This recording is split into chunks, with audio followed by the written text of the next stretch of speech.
നമസ്കാരം. നാട്ടുരാജ്യ ന്യൂസിലേക്ക് സ്വാഗതം. തൊടുപുഴ വാർത്തകൾ. കായിക അധ്യാപകരും സർക്കാരിനെതിരെ സമരത്തിലേക്ക്.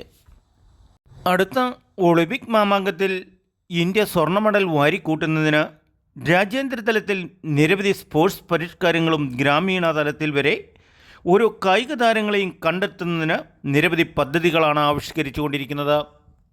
ഈ സമയത്താണ് കേരളത്തിൽ ഒരുപറ്റം കായിക അധ്യാപകർ അവർക്ക് വേണ്ട പരിഗണനകളും ആനുകൂല്യങ്ങളും സംസ്ഥാന സർക്കാർ നിഷേധിക്കുന്നതിന് എതിരെ തൊടുപുഴയിൽ ജില്ലാ വിദ്യാഭ്യാസ കാര്യാലയത്തിനു മുന്നിൽ കായിക അധ്യാപകർ ശക്തമായ പ്രതിഷേധ സമരം സംഘടിപ്പിച്ചത്.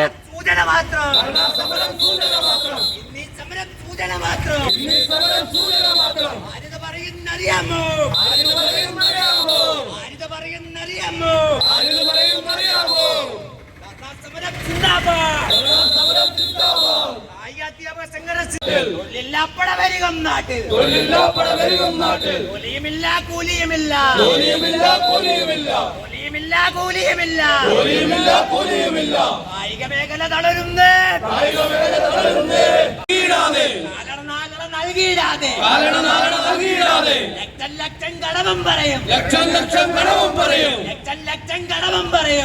ലക്ഷം കടവും പറയും, കടവും വേണ്ട കളിയും വേണ്ട,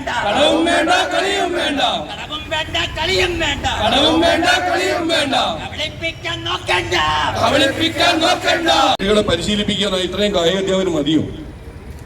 ഇതിൻ്റെ അകത്ത് ലേഡീസിന്റെ എണ്ണം നോക്കുക, 4 or 5 ലേഡീസേ ഉള്ളൂ. ഈ സ്റ്റേറ്റിലേക്ക് കുട്ടികളെ കൊണ്ടുപോകുമ്പോഴും വരുമ്പോഴും എസ്കോർട്ടിംഗ് ടീച്ചേഴ്സ് ആയിട്ട് ലേഡീസ് ടീച്ചേഴ്സ് നിർബന്ധമാണ്. ഇവരെ ഇതൊന്നും നോക്കാതെ അങ്ങ് തള്ളിവിടുകയാണ്, ഉള്ളവരെ വെച്ചങ്ങ് പണിയിപ്പിക്കുകയാണ്.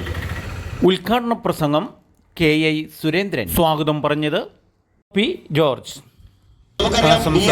ഒരു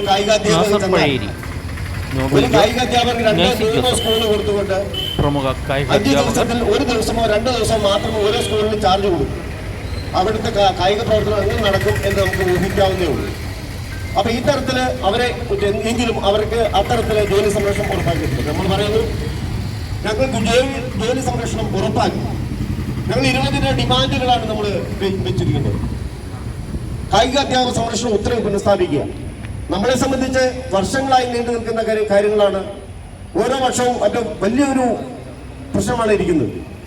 ഒരു അധ്യാപകന്റെ നിയമനം, ചില അധ്യാപകരുടെ നിയമനം 10 കുട്ടികൾക്ക് ഒരധ്യാപകൻ വെച്ച് നടക്കുമ്പോഴും 37 42 ഒക്കെ ഓരോ അധ്യാപകരെ വെച്ചേക്കുമ്പോഴും കായിക അധ്യാപകർക്ക് 5, 6, 7 ക്ലാസ്സുകളിൽ 500 കുട്ടികൾ ഉണ്ടെങ്കിലേ ഒരു അധ്യാപന നിയമനം നടക്കുകയുള്ളൂ.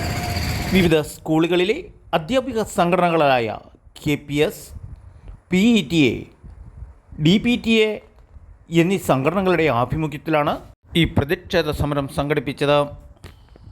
നാട്ടുരാജ്യ ന്യൂസിനു വേണ്ടി ക്യാമറ ആൻഡ് റിപ്പോർട്ടിംഗ് തൊടുപുഴയിൽ നിന്നും KK വിജയൻ.